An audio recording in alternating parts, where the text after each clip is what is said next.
Sir வாஸ்து படி ஒரு வீடு இல்லை, நீங்கள் சொல்லக்கூடிய இந்த 6 விதிகளில் இல்லாதவங்களும் பெரிய லெவலில் ஜெயிச்சிருக்காங்க சார், ஜெயிக்கிறாங்க. இல்லை இந்த 6 விதிகள் தான் நீங்கள் அமைச்சு தான் வெற்றி பெறணும் அப்படின்றீங்களா?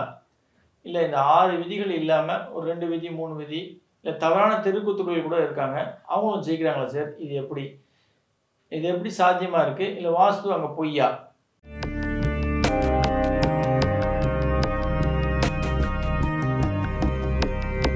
ரகசிய உண்மை நேயர்கள் அனைவருக்கும் என்னுடைய அன்பான வணக்கங்கள். அடியார்கள் வாழ, அரங்கன் நகர் வாழ, செகப்பந்தன் தமிழ் நூல் வாழ, கடல் சூழ்ந்த மண்ணுலகம் வாழ, மனவாள மாமுனியே இன்னும் ஒரு 100 ஆண்டு வாழியே. நம்ம ஏற்கனவே இது குறித்து நம்ம அந்த ஒரு வீடியோவில் டாஸ்மாக் பணம் வருது, அங்கே ஜாஸ்தி வருது, அதை குறித்து பேசியிருக்கோம். பட் இன்னும் டீட்டெயிலாக விலாவரியாக வாஸ்து இல்லாமல் வெற்றி பெறாங்களா, அது எப்படி? வாஸ்துல ரொம்ப முக்கியமாக கவனிக்க வேண்டிய ஒரு விஷயம், இழப்புடன் கூடிய வெற்றி, இழப்பில்லாமல் கூடிய வெற்றி. இழப்புன்னு நான் இங்கே சொல்லக்கூடிய ஒரு விஷயம் என்ன அப்படின்னா, கணவனை பிரிந்து வாழ்பவர்கள், கணவனை இழந்து வாழ்பவர்கள், கல்யாணம் அப்படின்ற ஒரு விஷயம் நடக்காமலே வாழ்பவர்கள், அது ஆணாக இருக்கட்டும் பெண்ணாக இருக்கட்டும். நான் ஏற்கனவே கணவன் சொன்னேன், அதோட மனைவியை பிரிந்து வாழ்பவர்கள், மனைவி இழந்து வாழ்பவர்கள், தந்தை பிரிந்து மகன் வாழறதும் மகள் வாழறதும் அந்த குடும்பத்தில். அதே போல் அந்த வெற்றிக்கு அந்த தாய் அங்கே உறுதுணையாக இருப்பாள். இதுதான் நீங்கள் ரொம்ப கூர்ந்து கவனிக்க வேண்டிய ஒரு விஷயம். அதே போல் ஃபிசிக்கலி சேலஞ்சு ஊனமுற்றோர்கள், ஒரு குடும்பத்தில் இவர்கள் வெற்றி பெற வேண்டும் அப்படின்ற ஒரு விஷயங்கள் நிர்ணயிக்கப்பட்டிருக்கின்ற பட்சத்தில் நிச்சயமாக இவங்க எல்லாம் நமக்கு உறுதுணையாக, அந்த வெற்றி பெறுவதற்கு உறுதுணையாக அமைஞ்சிருவாங்க சார். அப்போ என்னதான் நம்ம வாஸ்து இல்லாமலே வாழ்ந்துடலாமே சார் அப்படின்னு கேட்குறீங்க அப்படின்னா, இந்த இழப்புகள் இல்லாமல் ஒரு சந்தோஷமான, ஒரு நிறைவான, ஆரோக்கியமான, சகல சௌபாகியமான வாழ்க்கையை நீங்கள் வாழ வேண்டும் அப்படின்னா, இழப்புகளே இல்லாமல் தகுந்த நேரத்தில் சிறப்பான கல்வி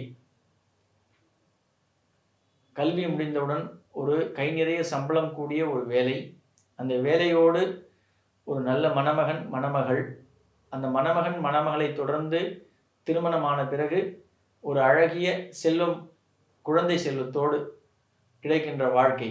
இது எல்லாத்துக்கும் இழப்பே இல்லாமல், தங்கு தடை இல்லாமல், தாமதம் இல்லாமல் நமக்கு ஒரு வாழ்க்கை அமையணும், தாய் தந்தையரோடு சிறப்பான ஒரு வாழ்க்கை, சந்தோஷமான ஒரு வாழ்க்கை, நிறைவான ஒரு வாழ்க்கை இருக்கணும் அப்படின்னா நிச்சயமாக வாஸ்து அப்படின்றது ஒரு ரோலை ப்ளே பண்ணும்.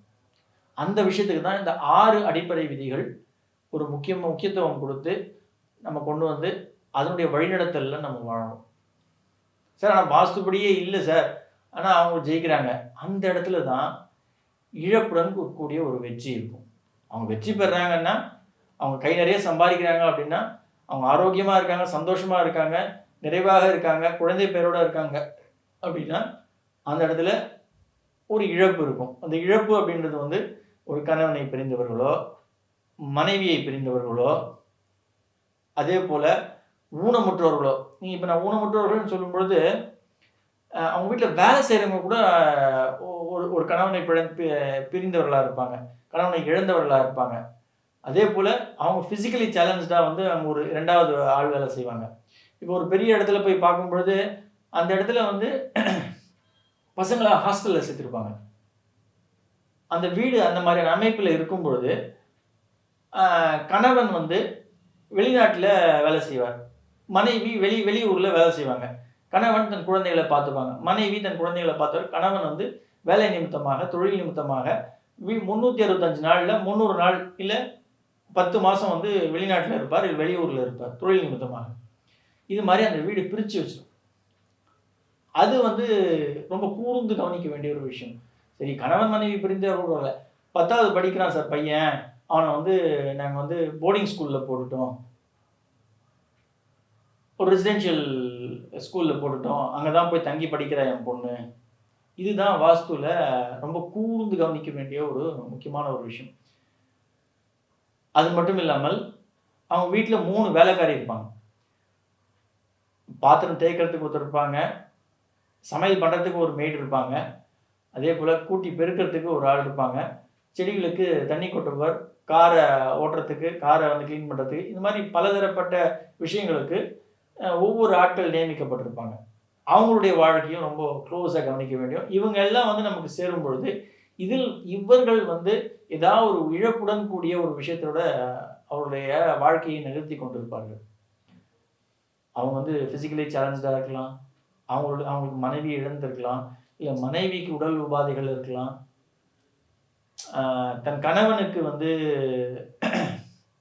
காது கேளாமல் இருக்கலாம், ஒரு பக்கம் கை வராமல் இருக்கலாம், பேச முடியாமல் இருக்கலாம். இது மாதிரியான சின்ன சின்ன இழப்புகள் இழப்பை உள்ளவர்கள் ஒவ்வொருடைய வாழ்க்கையில் வந்து சேரும்போது அந்த இடத்துல வாஸ்துப்படி ஒரு வீடு இல்லை, தவறான தெருக்கு இருக்குது. ஃபார் எக்ஸாம்பிள் சொல்கிறேன், தென்மேற்கு தெற்கு இருக்குது சார். அந்த இதில் வந்து அவங்க ஆரோக்கியமாக இருக்காங்க, செல்வ செழிப்பாக இருக்காங்க, நிறைவான வாழ்க்கையை வாழாங்க. நம்ம யாரையும் வந்து பொறாமைப்படுறதுக்கோ இல்லை வந்து அவங்க வந்து சபிக்கிறதுக்கோ நம்ம ஆள் கிடையாது. வாழட்டும், சிறந்த வாழ்க்கையை அனைவரும் வாழட்டும். அதுதானே வாஸ்துடைய அடிப்படையான ஒரு விஷயம். சந்தோஷமான, நிறைவான, ஆரோக்கியமான, அற்புதமான, செல்வ செழிப்புடன் கூடிய வாழ்க்கையை வாழறது தான் இந்த இந்த இந்த வாஸ்துடைய நோக்கமே, இந்த பிரபஞ்சத்துடைய விதியை.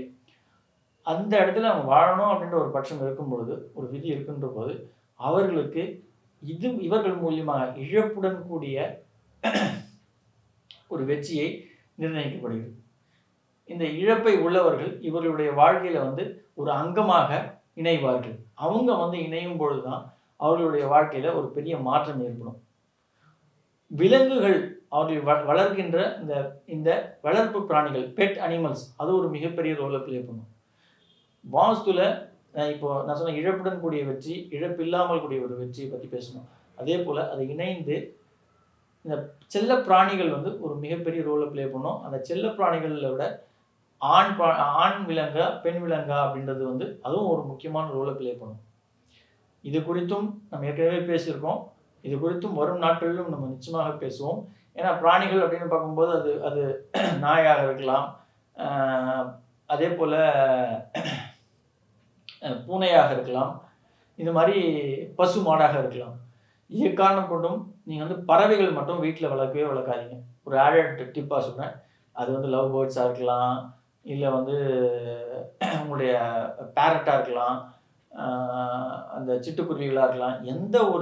எந்த ஒரு அமைப்பிலையும், எந்த ஒரு வீட்டிலையும் தயவு செய்து பறவைகளை கூண்டில் அடைத்து எக்காரணம் கொண்டும் யாருடைய வற்புறுத்தலுக்கும் நீங்கள் வேண்டி விரும்பி பறவைகளை வளர்க்காதீர்கள்.